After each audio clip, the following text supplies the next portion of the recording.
There are as many as 75,000 Canadian citizens in Lebanon. Many of them are dual citizens. One is Christy Mady, who teaches at Notre Dame University. That's 20 minutes north of Beirut.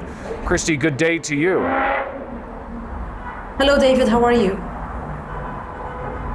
I'm okay, but I want to go back to when you first heard that evacuation order coming from the Israelis. I know you were in the middle of teaching. What was just that moment like?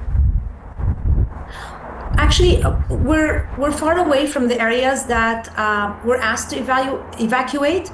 But of course, we stopped teaching because of the security situation in the country. So we turned to hybrid mode, which is we go to classes. We've opened the university because, as I said, we're far away from Beirut. We're far away from the south.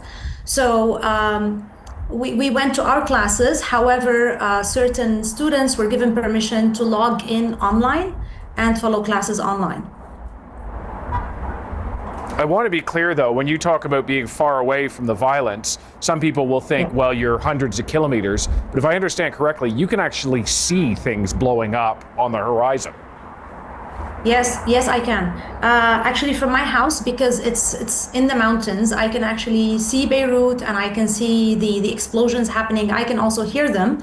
However, we know that most of the military action is targeted action, so targeting specific, let's say, locations in Lebanon. So far, it's Beirut and the south, and the Bekaa area. I'm in Mount Lebanon, which is far away from where the military action is happening. I can see it and I can hear it. You're describing a situation where you are further away from the most immediate effects of the war, but it has been brought to the country you live in. You have an option to leave. You've decided not to take that option. What's keeping you in Lebanon? Yes, true. I've been receiving emails from ROCA. So the Canadian government has been sending me emails, and they are actually they have seats for us on commercial flights to leave. And of course, they also provide us with the cost for these seats, which is fairly reasonable. And I continuously have that option. However, because I'm teaching and I'm committed to finishing this semester, and because I'm far away from immediate danger, I want to stay here for my students. I mean, I'm talking to you right now from my office in the university. I was teaching today. I still have 2 more classes to teach.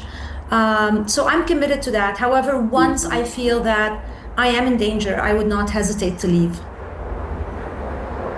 What's it like for your students to be able to look outside of the building and see Beirut under attack, and yet continue with life, with studies, as if it is a normal day? That's not easy. It's not easy at all, especially because they know that also some of their classmates have been displaced, or some of their classmates, have family members that are not okay or not fine, or living in other areas that are being targeted as well.